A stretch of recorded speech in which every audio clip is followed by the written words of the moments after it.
You know those creators who are so natural on camera? When you watch their video, it seems like they're your friend. And that vibe is their unfair advantage.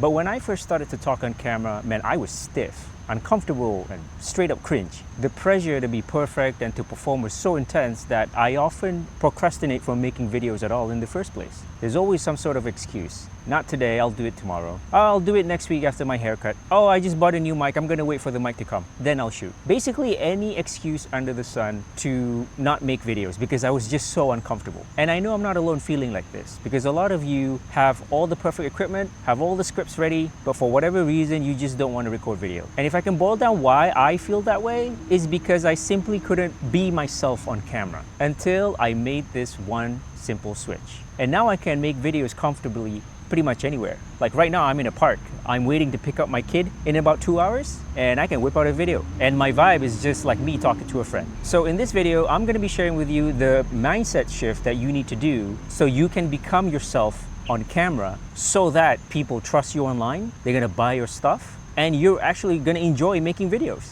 Like it's not a big deal. This is actually enjoyable for me. By the way, if you need help building your online presence, check out my school community. And if you want to skip that and work with me directly one-to-one, book a call with me. Both of these links are down in the description below. So what is the secret to being ourselves on camera? And I think the word we're looking for here is authenticity. A lot of YouTubers throw this around, but what does it really mean? We're talking about YouTube right now, not really TikTok or Instagram, because those platforms you don't really have to talk, right? If you're good looking, you have a good body, that's all you need to show. But on YouTube, you gotta talk, right? And this is where a lot of people have problems with because now oh my God, like I gotta talk. So I studied my favorite creators. My favorite YouTubers are Vanessa Lau. I've been following her 5 years ago when she was about 20,000 subs, and she's been documenting her journey, and she's almost to 1 million subs right now, and I'm really proud of her achievement. I really wish I could be just like her. And there's another guy called James Smith. He was a business mentor. What I like about him is that he has a really interesting personality, which is very genuine. Like I feel like if I met him in person, he'll probably talk the same way. He's not trying to be somebody he's not. And that's exactly it. The secrets to all of the people who made it on YouTube, and these two people that I admire, is that they can figure out how to be themselves on camera. Like they're not really performing. So the myth that a lot of people have is that they feel like,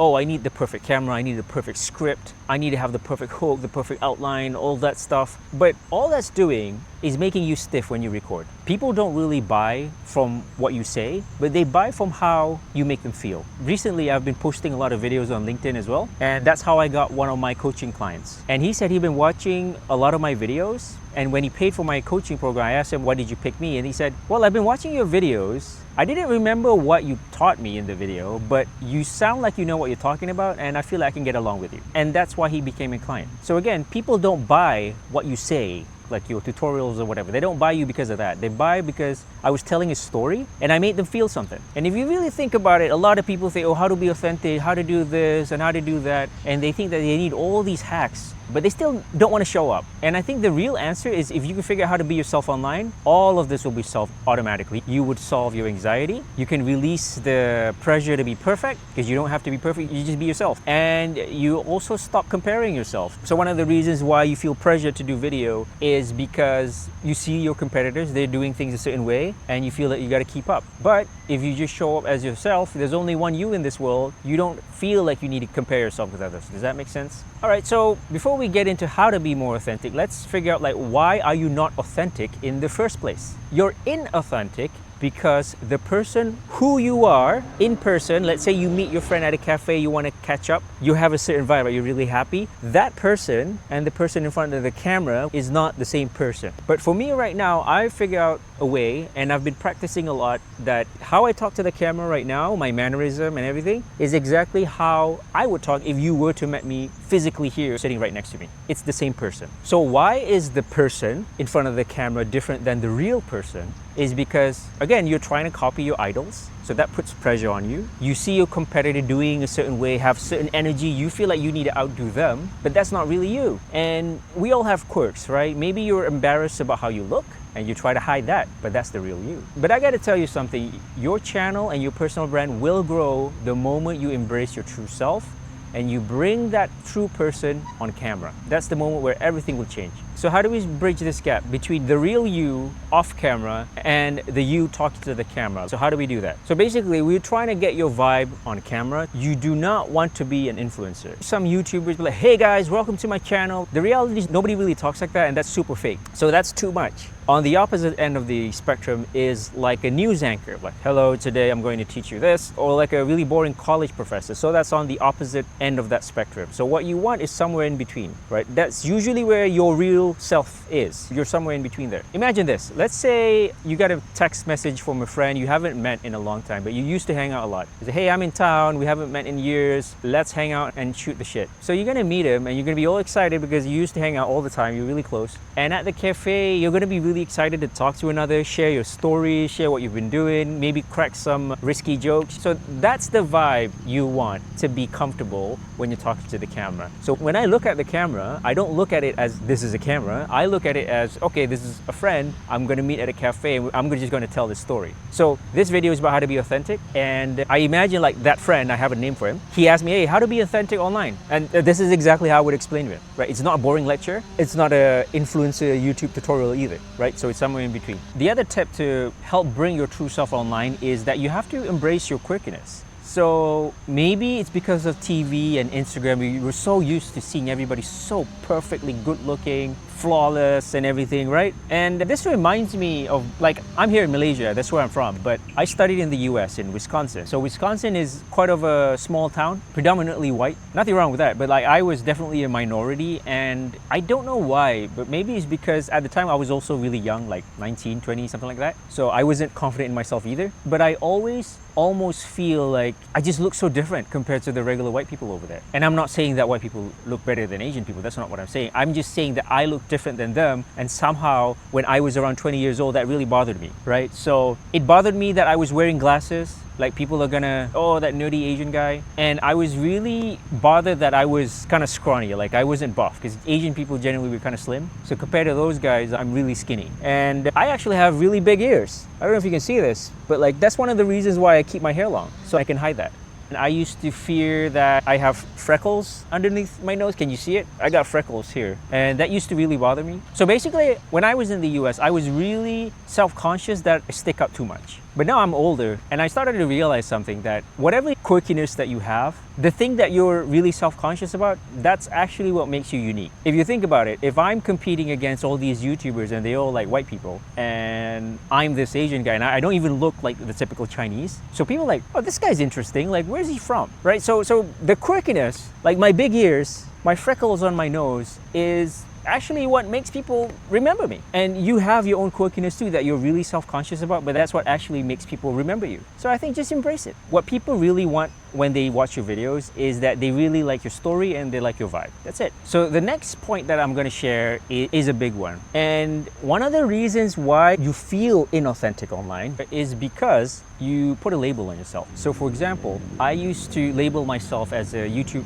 for business coach. And the reason why I did that, because I joined a bunch of coaching programs, and then they say, oh, you got to be an expert, you got to show yourself so people will buy your service, and that kind of makes sense. But I didn't like the word coach, you know, because it kind of puts me in a box. And when I label myself on my LinkedIn profile, I'm a YouTube for business coach, then there's this pressure that everything I do must be perfect. Everything I do must be very wisdom-packed. And every video that I post must go viral, or at least have a lot of views, right? Or else like I'm a fraud. So the thing is, the content that I've been doing is very niche, like YouTube for business, so niche. There's not many people interested or know about this. So naturally, a lot of these videos, they don't have a lot of views. So when I keep posting YouTube videos and they don't get views, but I'm a YouTube coach, that made me feel like a giant fraud. And that energy, that vibe, people can pick it up on video. And this pattern has been reoccurring when I launched my school community. So basically, there's this community that I launched to help other business owners to start YouTube as well. So when people join, I always ask them, like, what's holding you back from getting clients from YouTube? Is what I thought they needed. But 99% of them said, oh, I just don't know how to get started. Or they gave all these questions, but basically it boils down to, I'm scared shitless to be on camera. That's basically what it is. So there I was trying to answer these guys.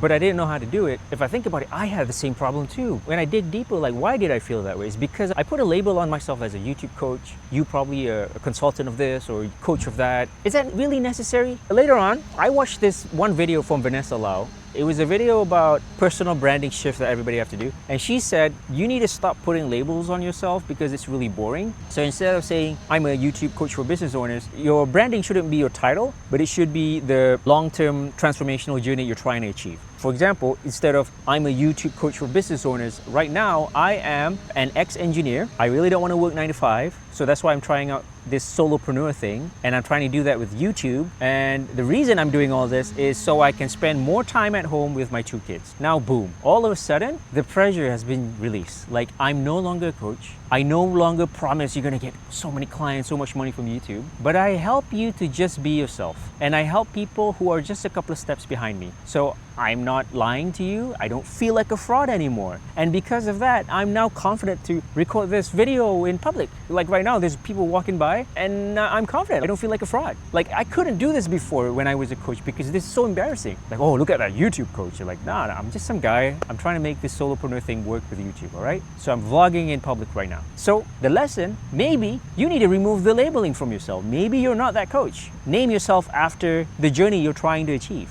I'm a whatever trying to achieve thing without whatever. So people who feel connected with your movement, they would naturally want to join you and check out your links and go to your landing page. You don't have to tell them to do it because they see themselves in your movement. You are the leader of your movement. And that's the secret where you can just be yourself.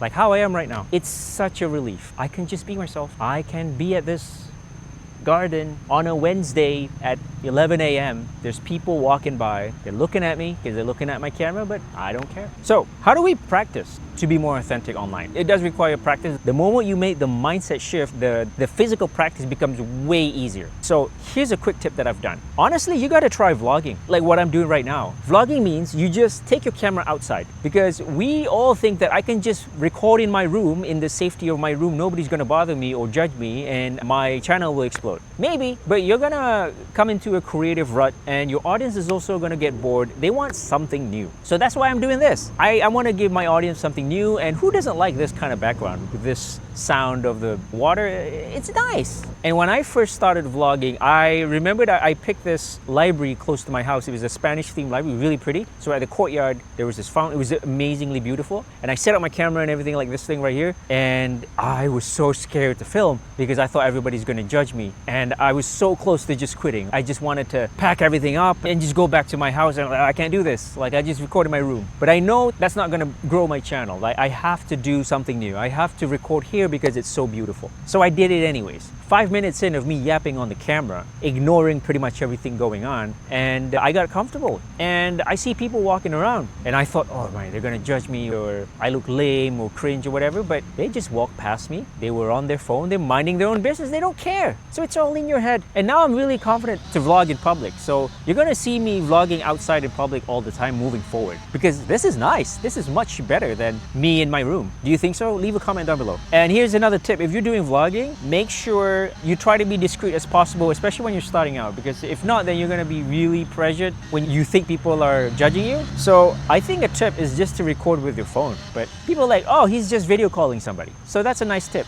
But if you have like a proper camera with the tripod and then the fuzzy mic on top, you might feel self-conscious. So the tip is just to record with your phone. And next, what are you going to say in your videos? Well, what you want to say is you're not teaching people anything. What you're really doing, you're just telling stories. That's all you're doing. You're telling a certain problem that you face and how you solved it, or trying to solve it. And the problem that you face is something that ideally your ideal audience is currently facing as well. Then that's how you connect. So all you got to do after that is just keep practicing until this whole thing feels natural. Like, this is my 3rd vlog in public, and I'm pretty comfortable right now. Next level, I will probably vlog in my favorite cafe. That's my next level thing. The level after that would probably be me holding this camera, walking around, talking. So I know those do well. I just couldn't do it. My brain just can't do two things at one time. But that's the direction I want to go to. Oh, by the way, if you want support in your online business journey in a group format where it's cheap, check out my school community. And if you want to skip all that, move the fastest, you want to work with me one-to-one, book a call with me, both of these links are down in the description below. So now you know how to speak